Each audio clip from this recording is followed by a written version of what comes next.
morning, Dubai. This is the Lovin Dubai show with me, Casey. And me, Masa. And we go through the trending stories that everyone across the country is talking about. Our top story today, Dubai court increases Abu Sabah's fines to 150 million dirham in a money laundering case. Should parents share their kids' pictures online?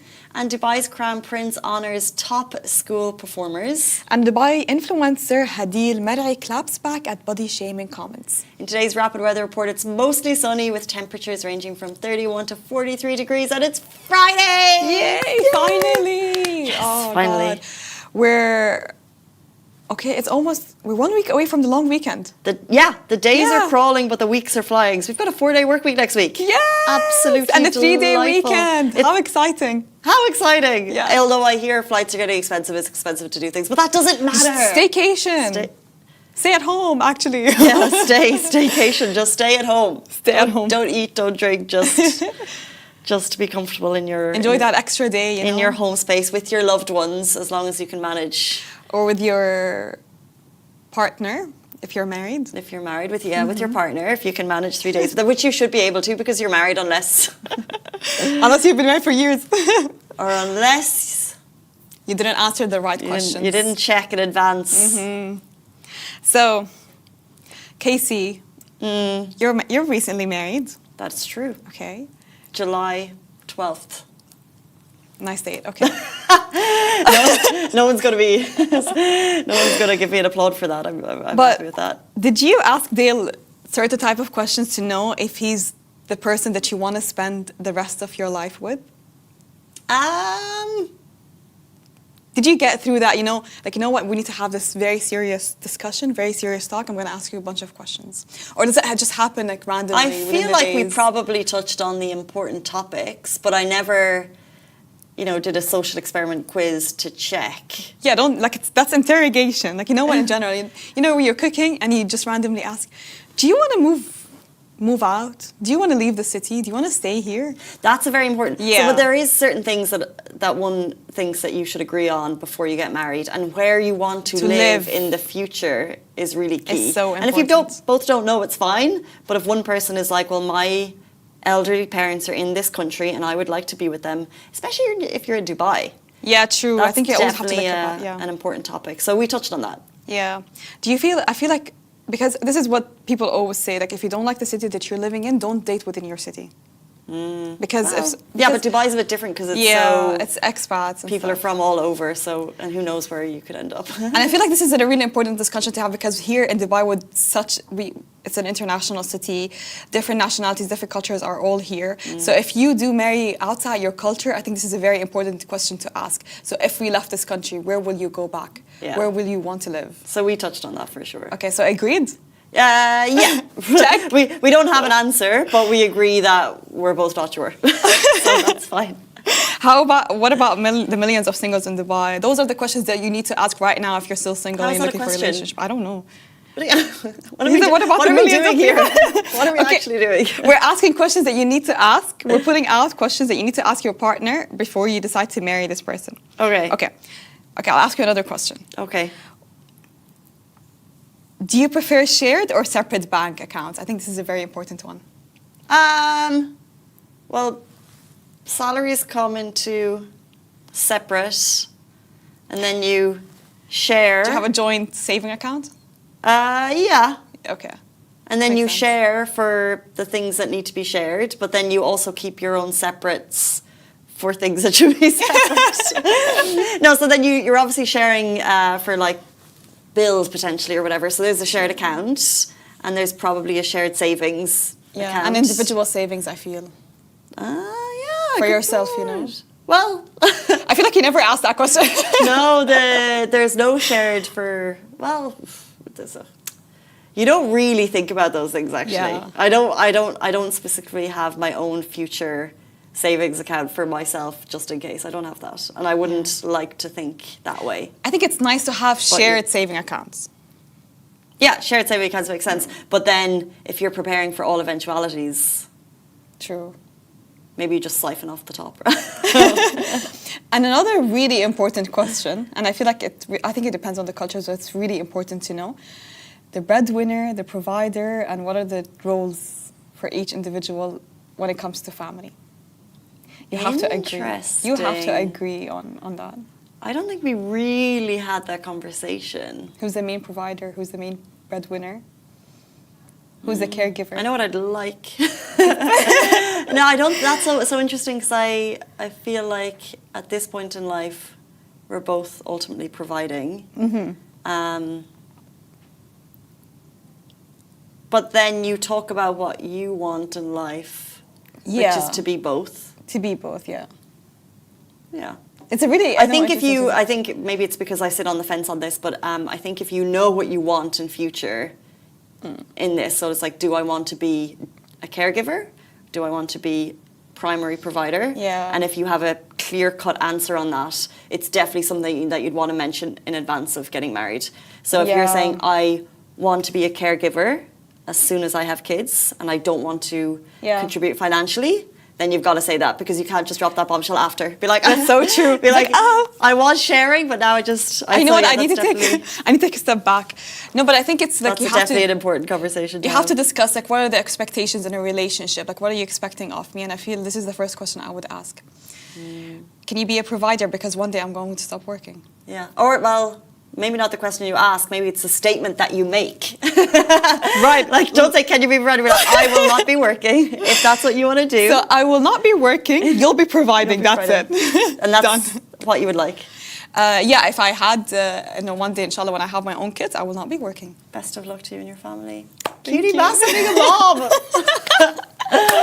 And on that happy note, let's jump into our top story of the day. We're talking about a court case, yes, which has been ongoing for a while, but we have an update on it from Dubai courts yesterday. So Dubai court increases Abu Sabah's fine to 150 million dirhams in money laundering case. So in one of the largest financial crime cases in UAE history, the Dubai Court of Appeal has increased billionaire Belvedere Saniq Sahini's fine to 150 million dirhams.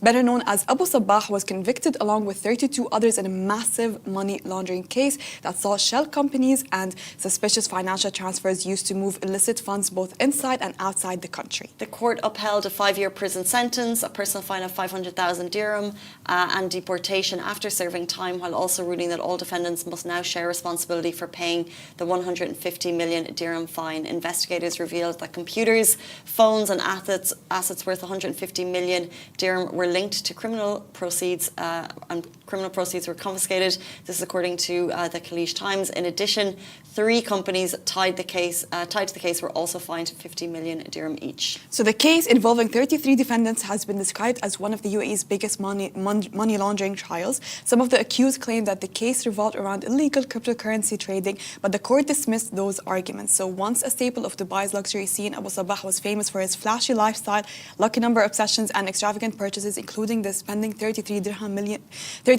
million dirhams on Dubai's single-digit played 5.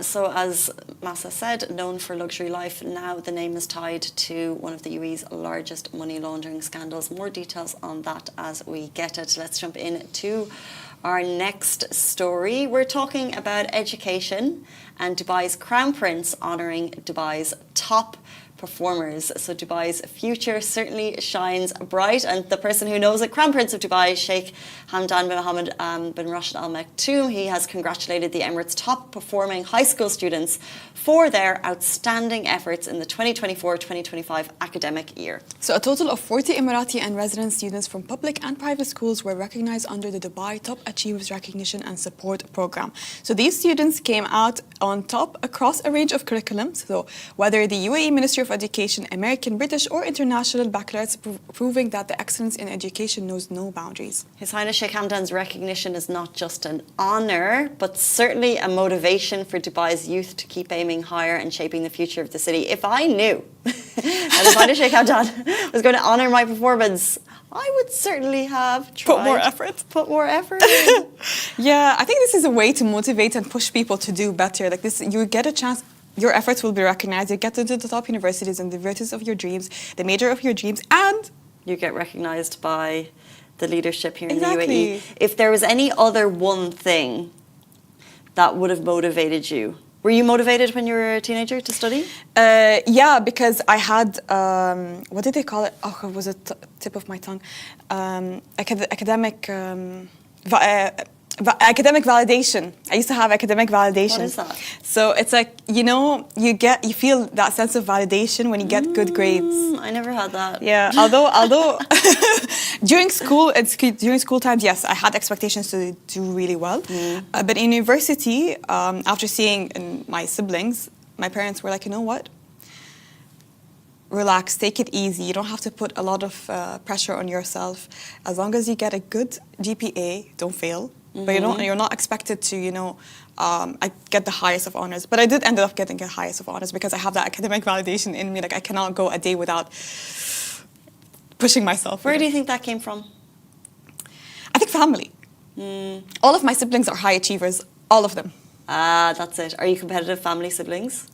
No. But you know what you do? Because you know what happens? Because me and my brother, we had the same teachers, okay? He's a doctor now, so there's a huge difference in IQ levels. I'm joking. So the same teachers that taught my brother taught me.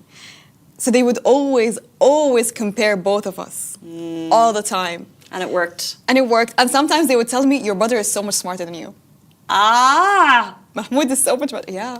That's not nice, teachers. Yeah. The reason I ask is because it's back to school season. Yeah. And we talk a lot about kind of the younger kids, but also it's high school students, secondary school students' time. And you'll have some people who have that academic motivation, validation that you score high and you'll continue to try. You'll have others on the other side of the system who do not care one iota how they perform. And their poor parents will be pulling them through the hedges, forcing them, throwing them onto the table, being like, please study, but they don't care. I didn't care. Did you care? Like, no, I didn't care. And I didn't care. I just didn't, I don't know why. Mom, please don't watch this, but I think she knows. So I'm just, I'm trying to check, like, what are there ways that you could motivate students? And this is an interesting one. I think it's connect studies to real life. Because I just had these books in front of me with things that I just didn't... It's like, oh, I have to memorize. Yeah, not even memorize, but I don't know. You weren't... I wasn't bothered. I think, by the way, like, really, I don't think your grades or how you did in school or university is a determinant of how you're going to do in life. Because I don't know, like, doesn't mean that if you scored high, you're going to get the best jobs, you're going to get the highest roles, you're going to get the highest status. I totally agree with you, and I think that's really clear now in terms of there's a lot more diverse ways that people can earn money and people aren't following the traditional academic route. However, at the time, unless you have parents who are super duper supportive and confident in your extra abilities, a lot of the emphasis is on academia. Yeah. Like, the awards that we're talking about are in academia, and if you're not getting those awards, you'll feel for about 5 to 10 years as though you haven't performed well, and you won't feel as smart as the other people. You'll be like, can I achieve something else? So you'll have a confidence, you might have a dip in confidence because of that. But I feel like, Kevin, also the system needs to change because everyone has different skill sets. For example, people are good in certain types of things, for example, math. We had that conversation, we're not going to have it again. Math. Some people are really good with research. Some people are really good creatively. You know, it really depends on the type of skill set. And maybe, hopefully in the future, schools can introduce, you know, maybe towards the end of your years, basically picking something that can enhance your skill set more. You know, instead of following the same types of methods for every single student, and then this student will feel bad because they're not accomplishing, and this student will feel better because they're accomplishing. But it's just because they have different skill sets. Yeah, that's true. It's a real tricky one. You can't really unify it under one type of system. I don't know. I think times are changing, and I think education needs to change also. I wonder. Yeah, it's a real tricky one when you think about how you would change systems. I do think, Mum, if you're watching, and if I was a teenager, bribery would have worked. So rewards? Yeah, bribery. The more I think about it, I'm like, if someone had said, "You'll get this," and I know how that sounds really spoiled, but I don't think I cared enough, and I don't think I was able to connect it to real life. Like I just didn't have the capacity to look ahead to my future and how studying harder would have benefited me. Yeah, true. I regret not. I wish I had been more applied. Like I wish I applied myself more, and maybe bribery would have worked. Nice little haircut. Nice little tweet, you know. Shows how vapid we are. Okay, next up, more topics for parents. Should parents share their kids' pictures online in today's world of endless scrolling? Posting your children's cutest moments is also known as sharenting, by the way, shared parenting. Sharenting, yeah, it's a new word. It's become the norm. But actually, here in Dubai, many parents say protecting kids' privacy online is more important than getting those likes and shares on your account. So sure, those pictures all feel harmless, but parents worry about the digital footprint, strangers saving photos, and the risk of misuse or identity theft. So once an image is online, you lose control of where it goes, and kids may later feel embarrassed, teased, or even face long-term self-esteem issues. So it's not just a what if. Around the world, children are taking action. An Austrian teen even sued her parents for posting over 500 photos without her consent, even including baby pictures she never wanted public. And so what do Dubai parents think? So we put it to our WhatsApp audience. We said, is this okay? And the answer was extremely clear. We got about 1,500 responses. Most said, I think 1,300 and over said kids' pictures should be private. For families today, protecting children's digital rights is now the top priority. So if you're watching, what are your thoughts on this? You've seen accounts, like it's very normal here to share happy moments of family online. Because we're in a safety net, I think that people are even more relaxed or more open. People are very relaxed about it. So we put it to the audience. Masa, what are your thoughts on it? I think I'll tell you. Okay, if you have a private account, do you enjoy yourself? You know, like this is an exciting milestone for you. But if you have a public account, you have a massive followings, and you have you have a big following, and you have a good interaction, and people tend to repost your content. I think it's better to hide your children's faces now. Because let me tell you something, like, you know, would you want your kids to be recognized in public if you were a big figure? I think this really depends on the children if they want to be famous or if they don't want to be famous. Some people they don't like being part of the spotlight, or they don't want to be recognized in public. Because here we don't have a massive celebrity culture, but still, like, do you want your kids to be recognized in public if you're a big figure? But if you have a private account, I don't know, you have 600 followings, you just want to share it with people that you know, I think it's fine, because I know myself, I'm going to be sharing my baby pictures. With your closest? Yeah, just with because I have a private account, so. But it's just, the thing is that it's so common here, and I feel like every case is unique, and I don't judge parents for posting photos online. I think, does my sister do it? Anna, is your page private? I don't know. So I don't judge people for it, because I think it's a normal, it just happens here. But I really feel for kids in family social situations that are contrived. So we all know social media is the highs. People generally share the perfect realities. They rarely share the imperfect.